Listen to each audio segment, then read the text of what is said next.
Welcome to another Madera South Library tutorial YouTube video. I'm Jordan Maddox, a teacher librarian here at Madera South. We're continuing our series on Research 101 by looking at the four main types of news articles that you'll find in any newspaper or magazine. Let's get started.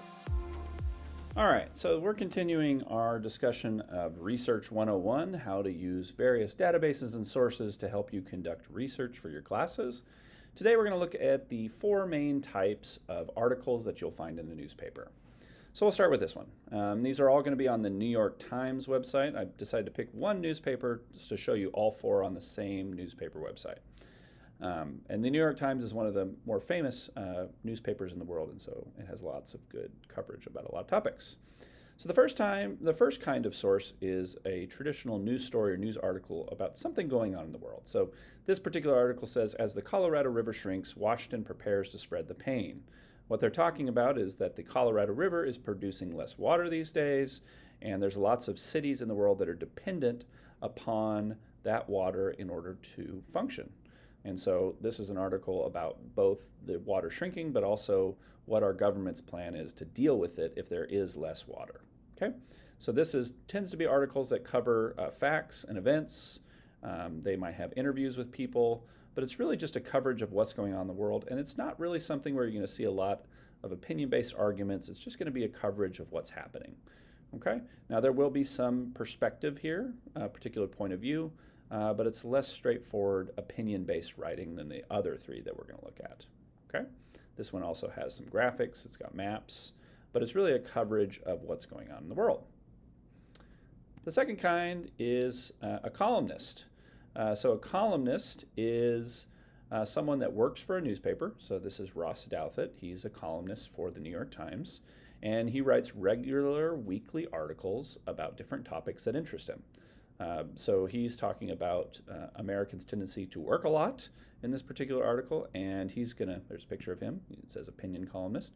He's gonna share some research that he's done and then share his point of view.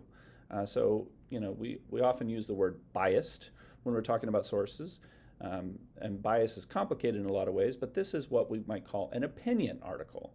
So it's one individual sharing their particular perspective of the world. All right, so the next kind of article is what we might call an op-ed. So an op-ed is another opinion article, just like the column that we just looked at, but this is written by someone that does not work at the newspaper. So in this case, this is Ted Lieu, who is a congressman from California, and this is his particular opinion about AI. So he's writing an article about artificial intelligence, and it's going to be his opinions on artificial intelligence that he's written for the newspaper. So both the column that we just looked at by Ross Douthat and this opinion article are very similar in their approach. The main difference is the columnist works for the newspaper. In an op-ed, this opinion article written by this congressman from California, he does not. The last type of article we'll look at is another opinion article, but this is written by the editorial board. So most major newspapers have a series of editors that work for the newspaper, and sometimes they get together to write an article as a collective unit to express the opinion of the whole newspaper.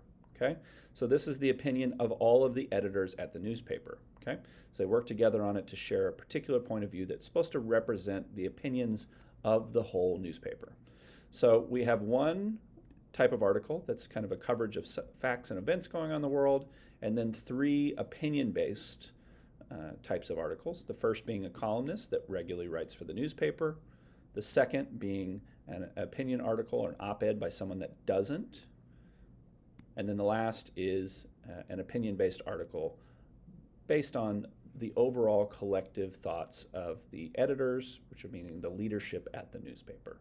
And these are the three main types of articles that you'll see in newspapers. So as you're conducting research, this can be very helpful as you can discern how to approach them. You can also discern what the goals of the articles are and the objectives of it. Okay? Thanks for listening. Hopefully this video was helpful and you have a better understanding of the different types of news articles you may encounter when you're doing your research. We'll see you next time.